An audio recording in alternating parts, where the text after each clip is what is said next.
नमस्ते। आज बात करते हैं उन दो बड़े बदलावों की जो आजकल की पढ़ाई लिखाई का पूरा तरीका ही बदल रहे हैं। तो आज हम क्या क्या समझने वाले हैं। सबसे पहले जानेंगे कि ये कैफेटेरिया क्लासरूम यानी सीबीसीएस आखिर है क्या। फिर देखेंगे कि इससे डिग्री बनती कैसे है।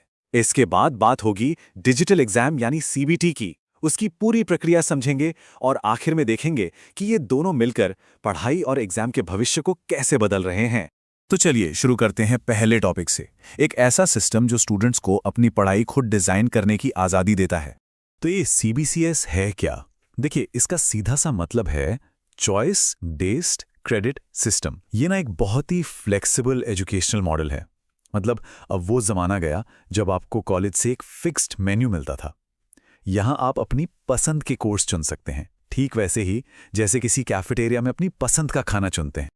और ये कैफेटेरिया अप्रोच वाली बात बिल्कुल सही बैठती है। आप वही विषय चुनते हैं जो आप सच में पढ़ना चाहते हैं। मतलब आप अपनी डिग्री की थाली खुद सजाते हैं। कमाल है ना? अच्छा, तो आप सवाल ये उठता है कि ये जो अलग अलग तरह के कोर्स हैं, इनसे मिलकर एक पूरी डिग्री बनती कैसे है। चलिए इसको समझते हैं।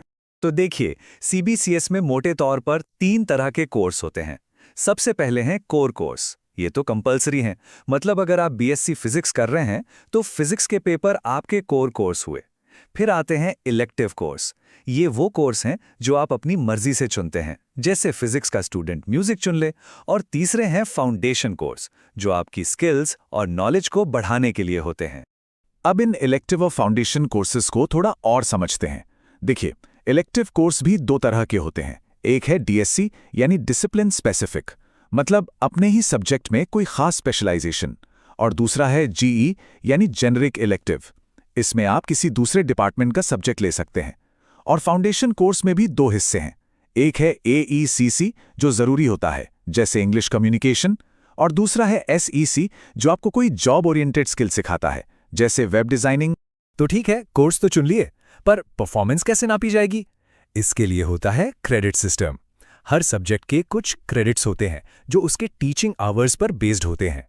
फिर आता है एसजीपीए यानी आपके एक सेमेस्टर का स्कोर। और जब सारे सेमेस्टर खत्म हो जाते हैं तो उन सब का एवरेज निकालकर बनता है सीजीपीए, जो आपकी फाइनल परफॉर्मेंस दिखाता है। तो कुल मिला के इसके फायदे क्या है?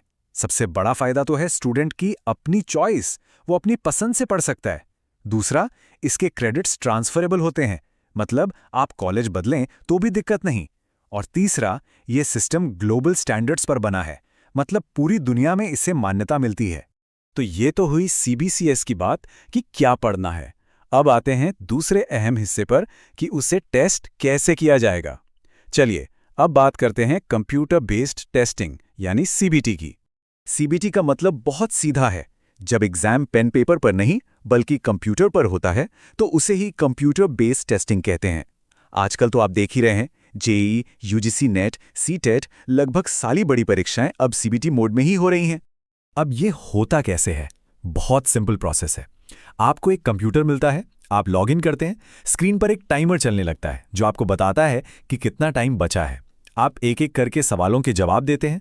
चाहे तो किसी सवाल को बाद में देखने के लिए मार्क भी कर सकते हैं। और जैसे ही टाइम खत्म होता है, टेस्ट अपने आप सबमिट हो जाता है। तो पेन पेपर वाले एग्जाम से ये बेहतर कैसे है? देखिए, सीबीटी में आप सबमिट करने से पहले कभी भी अपना जवाब बदल सकते हैं। ओएमआर शीट में एक बार गोला भर दिया तो भर दिया। इसमें सवाल भी जंबल्ड होते हैं तो नकल का चांस कम हो जाता है। रिजल्ट तो जाहिर है बहुत जल्दी आता है। और तो और, इसमें ऑडियो वीडियो वाले सवाल भी पूछे जा सकते हैं जो पेपर पर तो मुमकिन ही नहीं है। लेकिन ऐसा नहीं है कि इसमें सब कुछ अच्छा ही है। इसकी अपनी चुनौतियां भी हैं।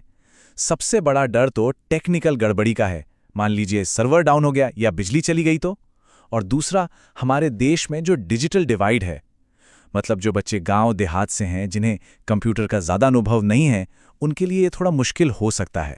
तो अब इन दोनों चीज़ों को एक साथ रखकर देखते हैं, सीबीसीएस और सीबीटी। ये दोनों मिलकर आज की शिक्षा को कैसे एक नई दिशा दे रहे हैं। देखिए, निचोड़ यही है, सीबीसीएस आपको ये आज़ादी देता है कि आप क्या सीखेंगे, अपनी पसंद का रास्ता चुनेंगे। और सीबीटी ये पक्का करता है कि आपको कैसे परखा जाएगा, वो तरीका निष्पक्ष, पारदर्शी और तेज हो। एक आपकी पढ़ाई को पर्सनल बनाता है, दूसरा आपके मूल्यांकन को मॉडर्न। तो ये सिस्टम तो अब आ चुके हैं और धीरे धीरे अपनी जगह बना रहे हैं। पर सवाल यह है कि टेक्नोलॉजी और सीखने के तरीके जिस तेजी से बदल रहे हैं, क्या लगता है एजुकेशन में अगला बड़ा इनोवेशन, अगला बड़ा बदलाव क्या होना चाहिए? सोचिएगा जरूर।